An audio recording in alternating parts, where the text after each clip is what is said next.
que eu sou mesmo um cristão? Será que eu sou mesmo um cristão? Eu espero de verdade que você em algum momento da sua vida já tenha feito essa pergunta para você mesmo. Ou que talvez você esteja fazendo essa pergunta para você mesmo várias vezes na caminhada, diante de desafios, diante de problemas e dificuldades que vão aparecendo. Mas eu quero falar sobre isso a partir desse texto, então vamos ler o texto antes, depois nós vamos voltar para esse texto, versículo por versículo, e ver o que a palavra do Senhor tem para falar conosco nessa manhã. João 3, do versículo 1 ao versículo 8, o texto da palavra do Senhor diz assim: havia um fariseu chamado Nicodemos, uma autoridade entre os judeus. Ele veio a Jesus à noite e disse: mestre, sabemos que ensinas da parte de Deus, pois ninguém pode realizar os sinais miraculosos que estás fazendo, se Deus não estiver com ele. Em resposta, Jesus declarou: digo-lhe a verdade, ninguém pode ver o reino de Deus se não nascer de novo. Perguntou Nicodemos: como alguém pode nascer sendo velho? É claro que não pode entrar pela segunda vez no ventre da sua mãe e renascer. Respondeu Jesus: digo-lhe a verdade, ninguém pode entrar no reino de Deus se não nascer da água e do Espírito. O que nasce da carne é carne, mas o que nasce do Espírito é Espírito. Não se surpreenda pelo fato de eu ter dito: é necessário que vocês nasçam de novo. O vento sopra onde quer, você o escuta, mas não pode dizer de onde vem, nem para onde vai. Assim acontece com todos os nascidos do Espírito. Senhor, nós pedimos que o Senhor nos abençoe nessa manhã, para que a Tua palavra molde a nossa vida. Em nome de Jesus. Amém. Irmãos e irmãs, a gente, há quase 2 anos atrás, por volta de março de 2020, fechamos o comércio pensando assim: vai ser importante essas 2 semanas com tudo fechado, para depois a vida voltar ao normal. Lembram disso? Eu lembro que quando nós paramos o culto presencial lá na nossa igreja em Piracicaba, a gente dizia isso para o pessoal: ó, gente, nós vamos parar os próximos 2 domingos, mas depois, quando tudo já estiver normal no mundo, a gente volta. Se nós tivéssemos esperado tudo estar normal no mundo para voltar, quando será que nós voltaríamos? Porque agora nós já estamos de novo naquela velha história de números aumentando, um monte de notícia que vai aparecendo para deixar a gente nervoso. Não sei se vocês viram, inclusive, que há uma projeção muito animadora para o nosso país, que daqui 10 a 15 dias nós teremos uma média de 1 milhão de novos casos por dia em nosso país. Olha que coisa maravilhosa. É para alegrar a gente. É para nessa manhã você já ficar tranquilo, poder descansar e saber que está acabando. E ontem, eu não sei quantos viram isso. Viram o que aconteceram lá em Minas Gerais, no Capitólio ontem? Eu não sei se você assistiu o vídeo. Eu assisti o vídeo sem querer. Sabe quando você ainda não sabe o que aconteceu e alguém te manda um vídeo? E você vê o vídeo lá, a capa, uma lanchinha. Você pensa: nossa, será que tem alguém que está numa lancha?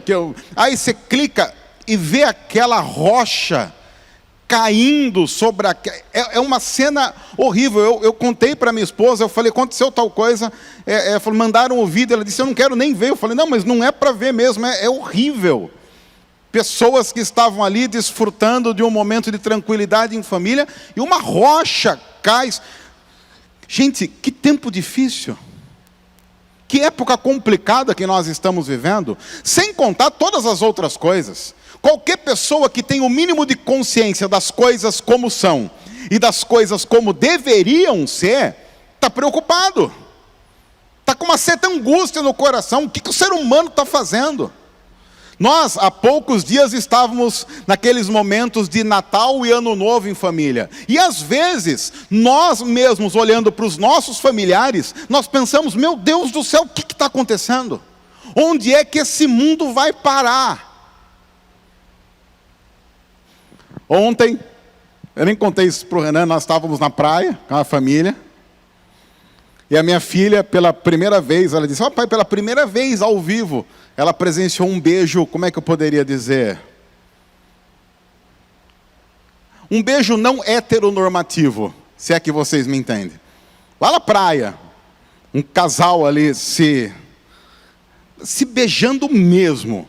Porque uma coisa, às vezes os maridos e as esposas aqui, a gente dá beijinho, mas aqui, o beijo que a gente dá em público é aquele beijinho assim, é o selinho. Eu lembro, a minha filha, a mais nova, de 9 anos, ela olhou pro beijo, porque não era um beijo, uma coisa meio hollywoodiana, já mais avançada. E ela falou alto, perto do casal, gente, em público? Mas isso não é nada. Porque daqui a pouco, o que está chegando? Está chegando o carnaval. Gente, Brasil, carnaval, festa, calor. Às vezes nós paramos e nos perguntamos, onde é que tudo isso vai parar? Que mundo nós estamos vivendo?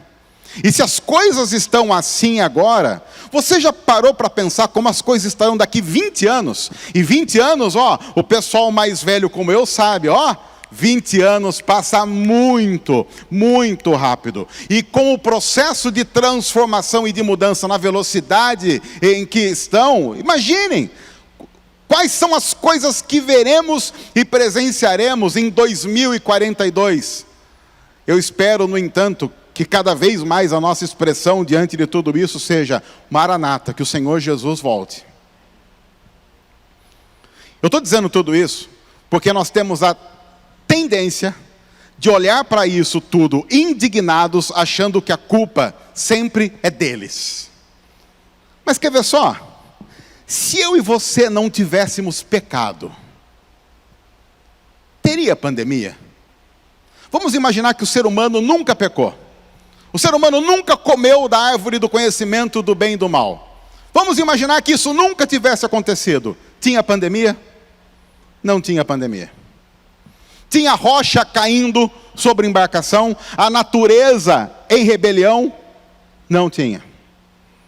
Nós teríamos qualquer tipo de disfunção em relacionamentos familiares no Natal, no Ano Novo, em qualquer época do ano? Não, não teríamos.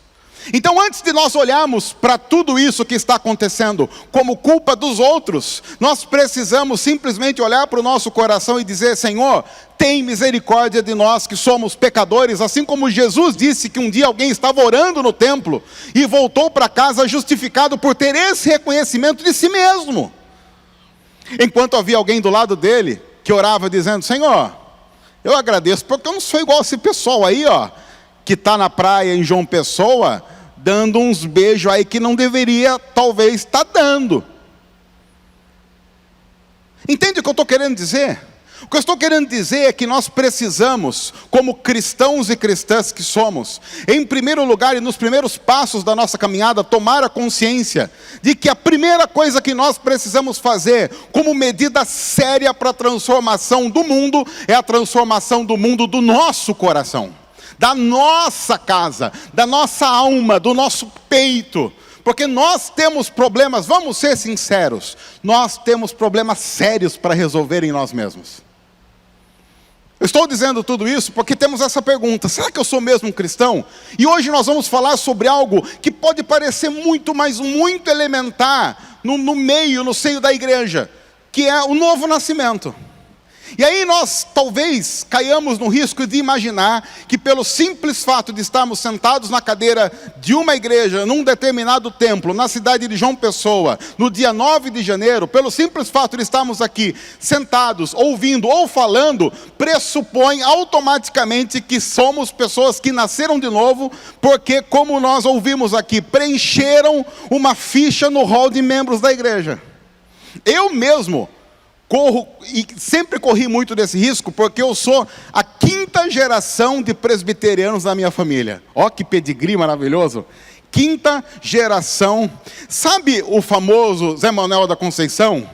O padre que se converteu, virou protestante, pregou o evangelho em Minas Gerais e no interior de São Paulo. Foi ele que evangelizou o meu trisavô. Quando você vai lá para a ata da Igreja Presbiteriana de Brotas, que foi pastoreada por ele, lá nas primeiras atas está o nome lá, está meu sobrenome lá. Então imagina que pedigree, É claro que eu sou nascido de novo, porque eu já sou a 5ª geração de presbiterianos na família. Vamos analisar isso à luz do texto. Havia um fariseu chamado Nicodemos, uma autoridade entre os judeus. Já que estamos falando de pedigree, temos aqui alguém com pedigree. Temos alguém aqui importante. Temos alguém aqui que provavelmente pensa que é pelo cargo que carrega, pela carteirinha que tem no bolso, porque o nome dele está lá entre as autoridades, e não é uma autoridade no meio de qualquer povo. Nós estamos falando de um homem que é autoridade entre os judeus, o povo de Deus, daqueles que fazem parte da tribo de onde veio o leão da tribo de Judá. Então nós estamos falando de alguém que, se você for falar de pertencimento, ele está na mais alta categoria. Ele veio, no entanto, a Jesus à noite. É interessante você ter essa expressão aqui em João 3, porque tanto João 3 quanto o capítulo 4, capítulo 3 e capítulo 4, você tem encontros muito famosos de Jesus. Aqui em João 3 você tem o encontro de Jesus com Nicodemos, e em João 4 você vai ter o encontro de Jesus com a mulher samaritana. E aí, tanto no texto de João 3, quanto no texto de João 4, o autor, de propósito, coloca o momento do dia em que esse encontro acontece. Ele vai dizer, Nicodemos veio procurar Jesus à noite. O encontro de Jesus, no entanto, com a mulher samaritana, acontece que horas do dia? Acontece por volta do meio-dia. Por que o autor coloca essa informação tanto em João 3 como em João 4? O autor coloca essa informação porque não é usual esse tipo de encontro dessas pessoas nesse horário.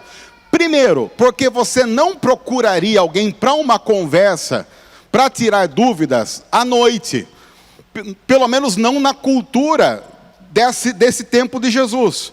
Porque esse era o momento em que as pessoas já estavam em suas casas, descansando. Então o autor está dizendo, há um motivo muito especial para esse homem procurar Jesus à noite.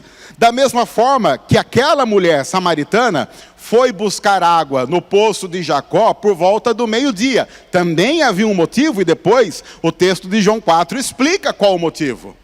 Nos dois, no entanto, aparentemente há um sentimento muito parecido, que é vergonha. A mulher samaritana, vergonha de todo o pessoal da cidade, falando mal dela por causa do seu histórico familiar. E Nicodemos? Porque Nicodemos é uma alta autoridade em Israel, em Judá.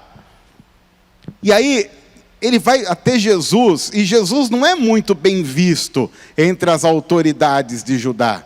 Então é aquele momento em que Nicodemos quer ir até Jesus, mas ele pensa assim, se eu for durante o dia, e o pessoal, meus amigos, o pessoal mais chegado, notar que eu estou fazendo isso, queima meu filme. Então o que eu vou fazer? Eu vou à noite, quando ninguém está vendo. O interessante é que Nicodemos está querendo relacionar-se com Jesus, mas relacionar-se com Jesus até a página 2, sem aprofundar muito. Sabe aquela coisa assim, olha, eu sou simpatizante de Jesus, eu gosto de Jesus, gosto de Jesus. Tem umas coisas que Jesus fala que é legal. Sei lá, diz aí para mim, se você pudesse dizer alguma coisa que Jesus fala, que você acha legal que ele falou. Sei lá, diga qualquer coisa que Jesus falou e que é legal. Quer ver? Pai, perdoa-lhes porque eles não sabem o que fazem. Não é legal isso aí, não é legal? Porque aí pega até nós também. Porque imagina, pai, perdoa-lhes porque eles não sabem o que fazem. Aí eu posso falar assim, pai, inclusive eu também aqui, ó. Quando eu nem souber o que eu estou fazendo, o senhor perdoa aí também. Gostei disso daí. Quem gostou, por exemplo, de Jesus falar assim, tem que dar outra face? Eu já não gostei. Mas aqui já achei que não é muito legal. Porque alguém aqui já teve que dar outra face?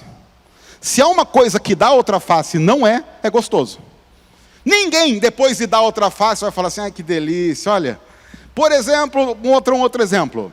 Quem aqui gosta de amar os inimigos? E orar por aqueles que nos perseguem? A gente até ora por aqueles que nos perseguem, falando assim: Senhor, mata ele. Lança no lago de fogo e enxofre, onde haverá tormento eterno. Estou pronto, orando pelos inimigos. Mas nós sabemos, no entanto, que não é essa oração que Jesus diz para fazermos.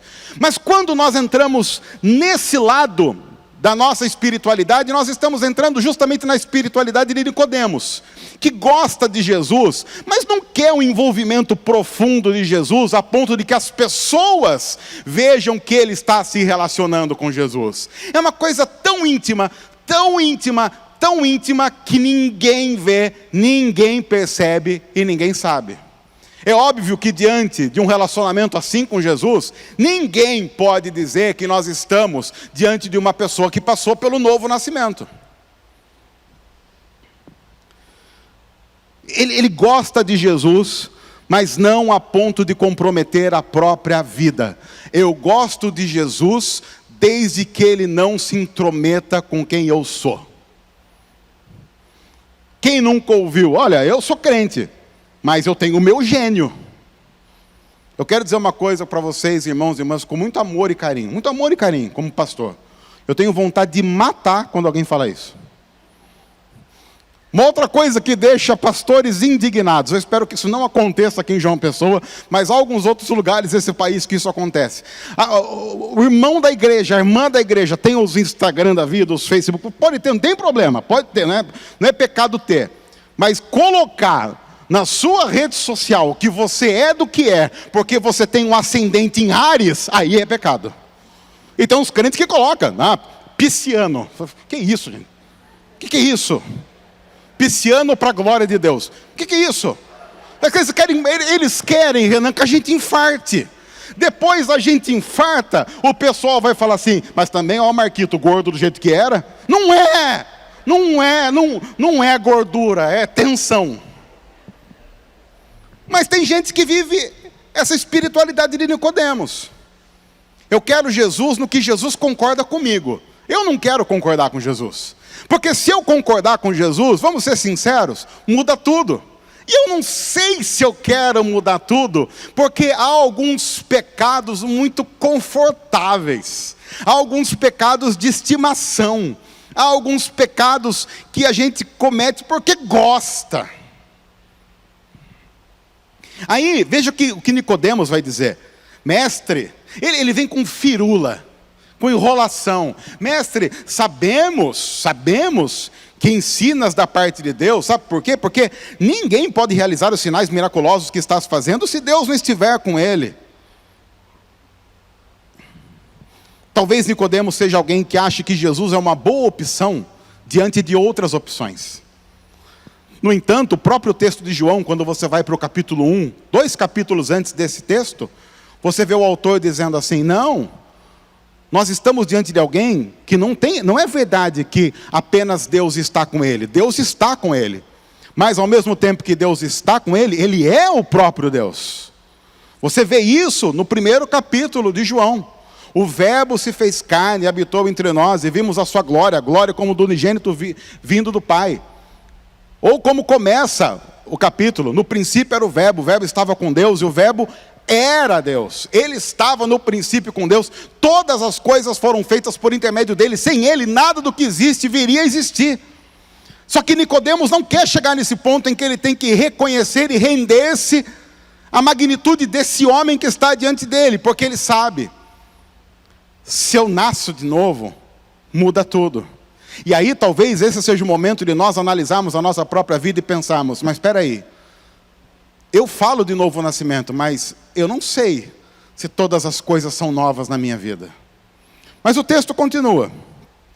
Em resposta, Jesus declarou, veja a resposta de Jesus, que simplista, para as mentes avançadas do nosso tempo. Digo-lhe a verdade, ninguém pode ver o reino de Deus se não nascer de novo. É como se Jesus estivesse dizendo para Nicodemos: Nicodemos, você precisa começar tudo do zero. E aqui talvez de novo a gente saiba muito bem do que Jesus está falando. Quer ver só? Nós estamos hoje no 9º dia do mês de janeiro. 9 dias desse ano. Se você fosse fazer uma contabilidade de pecados, quantos pecados você já cometeu esse ano? Em ações, pensamentos, enfim. Quantos pecados você já cometeu esse ano? 9 dias. Sei lá, você acha que chega a mais de... Sei lá, vou chutar alto para a gente não se constranger. Você acha que chegaria a mais de 10 pecados? Uma média assim, talvez de 1 por dia? Chegaria? Sim? Sério? Mais de 15, então? Nos 9 dias? Gente, vocês estão pecando muito. Tá meio complicado, estou assustado. Eu não sabia que no Nordeste se pecava tanto. Eu não imaginava, como pastor de igreja, que as pessoas tinham essa vida pecaminosa. Antigamente, quando os pastores falavam para a gente assim, olha, a gente sabe, eles estavam chutando. Hoje, com rede social, a gente sabe mesmo. A gente está vendo. Quantas vezes a gente olhando para a nossa vida, a gente não pensou assim, eu queria começar tudo de novo. Os pais que estão aqui, às vezes nossos filhos falam alguma coisa do que nós fizemos ou falamos, porque às vezes nós como pais erramos. E a gente diz para eles, filho, filha, se eu pudesse, eu voltaria no tempo e não faria desse jeito. E às vezes nós vamos vivendo com a sensação de que não dá para voltar atrás e não dá para fazer tudo de novo. O cristianismo vai dizer para mim e para você, dá sim. Dá sim. Jesus diz isso para Nicodemos. Nicodemos, ninguém pode ver o reino de Deus se não nascer de novo. Nicodemos, você está precisando começar tudo do zero. Nicodemos, você sabe absolutamente muito de tudo que no final não importa. E você precisa começar a aprender as coisas mais elementares que mudam a vida, mudam absolutamente tudo. E então vem Nicodemos como resposta a essa resposta de Jesus dizer, como alguém pode nascer sendo velho? É claro que não pode entrar pela segunda vez no ventre de sua mãe e renascer. Ele está fazendo uma afirmação quase que com ares de pergunta. Quase que dizendo para Jesus, espera aí, deixa eu ver se eu entendi direito, porque Jesus, o Senhor está dizendo uma coisa que me parece insano. E eu quero tirar da dúvida se o Senhor não é louco. A pergunta que Nicodemos, a colocação que Nicodemos faz para Jesus é muito própria do nosso tempo. Quando você como cristão, tomando uma postura cristã de obediência à palavra de Deus, ouve de alguém, mas espera aí, é isso mesmo o que a Bíblia diz? Será que é isso mesmo que a Bíblia diz? Peraí, você está dizendo, Jesus, que é necessário nascer de novo, mas então eu tenho que voltar para o ventre da minha mãe, mas como é que se volta para o ventre da mãe com a minha idade, com o meu tamanho? Ontem mesmo a minha esposa, olhando para a nossa filha de 14 anos, que está maior do que a minha esposa, começou com aquela conversa de mãe constrangedora, dizendo, lembrar que você cabia aqui na barriga da mamãe, que você saiu aqui de dentro, e a minha filha dizendo, mãe, para, que vergonha, mãe, para, está constrangendo, não, mas é a minha filhinha, aí abraça. E aí Nicodemos está fazendo esse tipo de pergunta para Jesus, mas espera aí, haverá uma recolocação de nós mesmos no ventre da nossa mãe? Nicodemos, para, porque você está pensando a partir de perspectivas humanas. E nós não estamos falando aqui de perspectivas humanas, nós estamos falando de algo espiritual. Respondeu Jesus, digo-lhe a verdade, ninguém pode entrar no reino de Deus se não nascer da água e do Espírito. O que nasce da carne é carne, mas o que nasce do Espírito é Espírito. Então, não se surpreenda pelo fato de eu ter dito, é necessário que vocês nasçam de novo. Nicodemos, a sua visão está focada naquilo que você pode ver. E quando nós falamos do reino de Deus, nós estamos falando daquilo que os nossos olhos não veem, mas mesmo os nossos olhos não vendo, o nosso coração crê e nós aguardamos ansiosamente, como por exemplo Maranata. O mundo está em destruição, mas nós sabemos que nós viveremos no novo céu e na nova terra. Os céus podem se abalar, mas um dia nós veremos os céus se abrir e veremos o nosso Mestre Jesus buscar a igreja dele. É isso, é uma nova perspectiva. Agora, nós estamos falando de novo nascimento. E eu estou dizendo tudo isso para chegar no ponto que vem agora. Veja o que Jesus vai dizer para esse homem a respeito desse contexto de um novo nascimento, uma nova história, uma nova vida, um novo começo.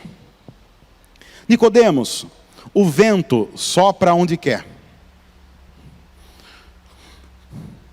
É mais fácil falar sobre esse texto aqui no Nordeste, onde venta muito. Lá em Piracicaba, a gente chega a ficar no verão. Lá no verão, às vezes faz 38, 39, 40 graus. Só que sem vento, sem praia. Às vezes eu brinco com o pessoal da igreja. Olha aí, para quem quer saber como é o inferno, já vai com um couvert. Um calor assim absurdo. O Renan falou assim, não, está quente aqui dentro. Eu falei, mas Renan, a nossa igreja é assim no inverno. Tá bom. Mas é fácil falar sobre vento aqui nesse contexto em que venta muito. Pare para prestar atenção no vento hoje à tarde. E veja se não é verdade isso que Jesus está dizendo. O vento sopra onde quer. Só que você o escuta, você sabe, ele está ali. Mas você não pode dizer nem de onde vem, nem para onde vai. Onde começou aquele vento que está batendo no seu rosto? E para onde vai? Onde vai parar aquele vento batendo no seu rosto? Você não sabe. Você não pode dizer, a não ser que você esteja diante de um ventilador, você não pode dizer, se você estiver na praia, essa rajada de vento começou exatamente em tal lugar. Não dá para saber isso. E vai terminar exatamente em tal lugar. Não sei. Eu não sei de onde vem, nem para onde vai. Assim acontece com todos os nascidos do Espírito. E lembre-se que Jesus acabou de dizer que isso tem a ver com o novo nascimento. Porque no novo nascimento do reino, você nasce da água e do Espírito. Então, como é que é a vida resumida de alguém que nasceu de novo de verdade? É uma vida em que ele simplesmente não sabe nada sobre a própria vida. E não tem controle sobre a própria existência. Uma grande dica para você saber se nasceu de novo é: você está controlando a sua vida? Se você não está controlando a sua vida e não está querendo ter controle das coisas, é muito provável que você nasceu de novo. Sabe aquela coisa de acordar todos os dias na incerteza de onde Deus vai nos levar, o que Ele vai fazer, como vai fazer? É assim a vida daqueles que nasceram de novo. Muito, muito ao contrário do que a cultura tenta ensinar para mim e para você. A cultura tenta ensinar para mim e para você que você manda, você consegue, obedeça a sua sede, mate a sua fome. Você, tudo é você, todos nós somos o centro. É exatamente o contrário do que o novo nascimento faz com qualquer um de nós. O novo nascimento é uma vida marcada por aqueles que não sabem de onde vêm nem para onde vão, mas ao mesmo tempo estão seguros porque são conduzidos pelo Espírito. Essa é a diferença. Nós não estamos falando de uma vida de insegurança, nós estamos falando de uma vida totalmente segura, em que nós sabemos onde estamos, porque estamos com Deus. Pode ser que geograficamente isso não faça muito sentido, mas espiritualmente faz. Então não importa, o Eugene Peterson diz, uma das grandes tranquilidades que o povo de Deus tem, é que não importa o lugar para onde ele vai, Deus já está lá. E se Deus já está lá, Ele já tem planos lá, tem gente lá, tem coisa para fazer lá, e eu sei que estou nos planos e na vontade dEle. Eu não sei para onde Deus vai levar a minha vida enquanto eu estiver vivendo aqui, mas eu sei onde eu vou parar. Eu sei que não importa. A gente brinca, eu vou aposentar, vou para João Pessoa. É claro que isso é uma conjectura, porque pode ser que simplesmente eu não aposente. Eu vou fazer essa brincadeira agora, porque a minha esposa não está aqui, ela não gosta que eu brinque assim. Porque, gente, vamos ser sinceros, de repente vocês vão receber a notícia de que, morreu. Vai ficar aquelas piadinhas, nossa, vai bastante gente para segurar o caixão, hein? Caixão duplo. Pode ser. Mas não importa se hoje, amanhã, daqui 10, 20, 30, 40 anos. Não importa. Eu sei para onde eu vou. Eu vou morar com Jesus. Até porque, essa coisa de querer fazer tudo do nosso jeito, não deu muito certo, né? Porque nós queremos e nós quisemos fazer as coisas do nosso jeito, é que pandemias têm acontecido, rochas estão caindo sobre embarcações e as coisas estão do jeito que estão. Porque um dia alguém ouviu a voz da serpente, dizendo, olha, o que Deus falou? Você já parou para pensar na tentação? Que coisa absurda é a tentação? Porque a serpente diz para Eva, olha, o que Deus falou? Vocês não podiam comer de nenhuma árvore? Ela diz, não, a gente não pode comer nem tocar. Ela coloca uma adição dela ali na árvore que está no meio do jardim, do conhecimento do bem e do mal. Olha o nome da árvore. O nome da árvore é a árvore do conhecimento do bem e do mal. Se até aquele momento o ser humano só conhecia o bem... Gente, pensa, tem uma árvore chamada árvore do conhecimento do bem e do mal. Você sabe que você conhece só o bem, que você tem contato só com o que é bom. Se há uma árvore chamada árvore do conhecimento do bem e do mal, qual é a única coisa que você vai ganhar, além do que você já tem comendo aquela porcaria? O mal. E aí a serpente diz, agora vocês sabem por que Deus... Você sabe por que Deus não quer que vocês comam da árvore? É porque Ele não quer que vocês sejam como Ele. E aí, Adão e Eva caem nessa mentira deslavada. Porque, sabe o que Eva poderia dizer, o que Adão poderia dizer para a serpente? Mas espera aí, que conversa fiada é essa? Você está querendo vender um produto falsificado para mim, dizendo que se eu comer dessa árvore, eu vou ser como Deus. Mas eu já sou criado à imagem e semelhança de Deus. Eles se esqueceram quem eram em Deus, e por se esquecerem quem eram em Deus, começaram a flertar com o mundo sem o domínio de Deus. Qual é a coisa mais legal de ser como Deus, na perspectiva da serpente? Se eu sou como Deus, eu não preciso de Deus mandando na minha vida. Já imaginou um mundo em que nós damos as ordens, em que Deus não vai ficar querendo se enxerir na gente, em que Deus não vai querer ficar colocando a Bíblia na nossa cabeça para nos moldar? Já imaginaram como seria um mundo assim? É só assistir a TV. É só ir para a internet. O mundo tornou-se assim. Essa coisa do ser humano querer o controle no lugar de Deus, não deu, não dá e nunca dará certo. Nós, no entanto, somos gratos porque Deus enviou o seu Filho Jesus para morrer em nosso lugar, pagar o preço da nossa condenação, nos justificar, fazer tudo em nosso lugar para agradar a Deus e nos reconciliar com o Criador. Somos gratos por isso. Mas também precisamos lembrar que nós, como filhos e filhas desse Criador amoroso, precisamos de um novo nascimento, de uma nova perspectiva, em que nós não voltamos a flertar com a serpente de Gênesis 3, querendo ter o controle das coisas como a cultura ensina para nós. Meu irmão, minha irmã, no novo nascimento, não se vive mais para si mesmo. Se vive apenas para a glória de Deus. E se isso não basta, então o nosso problema é muito mais sério do que a gente possa imaginar. Uma vez, um rapaz lá da igreja, ele veio com uma pergunta interessante. Ele falou assim, pastor, e se o céu for só Jesus? Eu fiquei pensando, que pergunta é essa? Não... A gente fala do novo céus, nova terra, então a gente tem uma série de perspectivas do que vai ser, do que não vai ser. Mas e se o céu fosse só Jesus? Do tipo, uma roda de conversa com Jesus por toda a eternidade. Eu perguntei, mas irmão, o que você está querendo dizer com isso? Não, pastor, eu estou querendo apenas fazer uma pergunta para mim mesmo. Bastaria?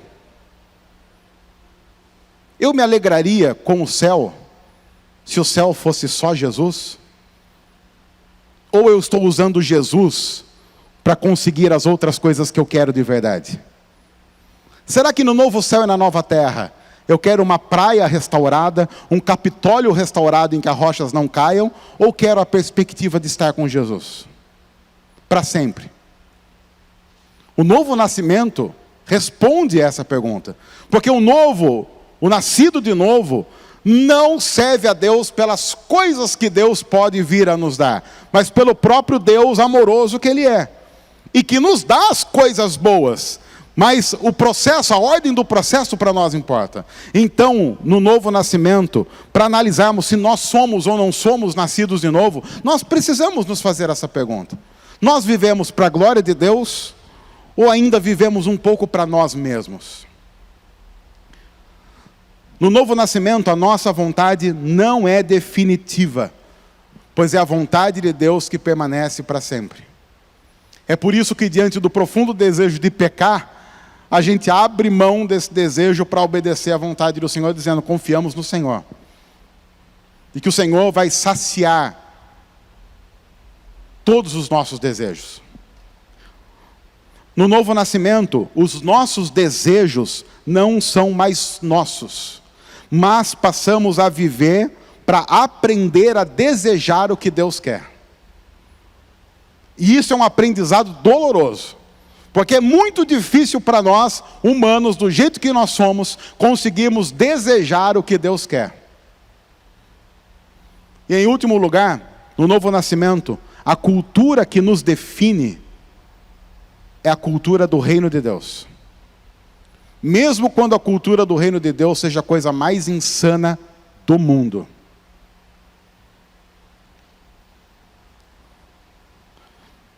A cultura onde, se o seu inimigo tiver fome, você dá de comer para ele. Se o seu inimigo tiver sede, você dá de beber para ele. Ou como a continuação do texto diz lá no último versículo dessa passagem, em que você não se deixa vencer pelo mal, mas vence o mal com o bem. Olha que insano. A cultura que é filha de um tal Jesus que diz, eu estou enviando vocês como cordeiros para o meio de lobos. Se nós fizéssemos aqui uma aposta, a gente pega um cordeiro, um cordeirinho, coloca no meio de lobos, e vamos fazer uma aposta. Quanto tempo dura o cordeiro? Quanto se apostaria em minutos? Lobos famintos, ferozes. 30, 40 lobos famintos, ferozes, cercando um único cordeiro. Você ia olhar para aquilo e dizer, esse cordeiro está morto. Esse cordeiro morreu, acabou para ele. Aí Jesus vem e diz para os seus discípulos, eu envio vocês como cordeiros para o meio de lobos. E aí a gente vai dizer, Senhor, mas então estamos mortos. E talvez Deus vai dizer para mim e para você, sim, estão. Mas Senhor, o Senhor está nos enviando por um lugar onde a nossa morte será testemunho? É. Isso é insano. Mas cordeiros mortos transformam a história. Eis o Cordeiro de Deus que tira o pecado do mundo, que foi morto. Nós não temos crises com cordeiros mortos. Nós não temos crises com as últimas consequências quando nascemos de novo. Eu me lembro de uma vez, eu quero terminar contando essa história, de uma moça que eu encontrei no PV, lá em Belém. Era um evento de jovens, e aí a gente estava falando sobre missão, sobre envolvimento com missão. E depois de um dos cultos, uma moça, uns 15, 16 anos, veio falar para mim assim, pastor, eu queria agradecer, porque na pregação hoje, Deus reanimou o meu chamado. Eu sei que eu tenho um chamado para missões, desde criança. Eu estava lutando contra isso, e enquanto hoje a palavra estava sendo pregada, Deus me chamou de novo, e eu quero dizer que eu vou obedecer, eu vou para missões. Uma menina, uma adolescente. E eu olhei para aquela menina tão nova, eu falei assim, para onde que é o seu chamado? Ela falou assim, meu chamado é para países do Oriente Médio com perseguição a cristãos.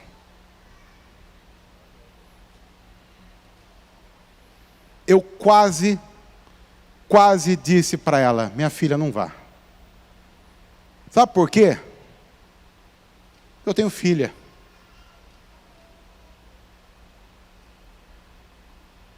Os irmãos aqui que têm filhos e filhas sabem do que eu estou dizendo. Já imaginou sua filha, seu filho chegar para você e falar, pai, mãe, eu estou indo fazer missão para um país em que eu não vou nem poder lhe passar o meu endereço? Você vai ter que conversar comigo através de um outro lugar que você vai mandar alguma coisa para uma outra pessoa mandar para mim. Imagine você ir para um aeroporto, dar um abraço no seu filho, imaginando que é enorme a possibilidade de você estar dando o último abraço no seu filho, porque ele está indo para a missão, e que talvez, se acontecer o que eles dizem que deve acontecer com o cristão, você não vai receber nenhum corpo de volta. Você nunca vai saber nem o que aconteceu e como aconteceu. Eu algumas vezes na vida ainda me lembro do rosto daquela menina. E várias vezes eu choro lembrando do rosto daquela menina. Eu não sei o que aconteceu com ela. Eu não sei o que aconteceu com aquele cordeiro. Mas não importa. Sabe por quê? Porque um dia nós vamos nos encontrar de novo. E o cordeiro vai estar lá. O novo nascimento faz com que as perspectivas mudem. E a gente agora olhe para a nossa própria vida e diga: isso aqui é passageiro. Nós vivemos pelo que é eterno. Você é vento, meu irmão. Você é vento, minha irmã. Que o vento sopre pelo Espírito para onde Ele quiser. E que nós nos alegremos pelo simples fato de não sabemos enquanto sabemos. Não sabemos para onde vamos agora, mas sabemos para onde Deus está nos conduzindo. Que todo louvor, que toda honra e toda glória sejam dados a Ele.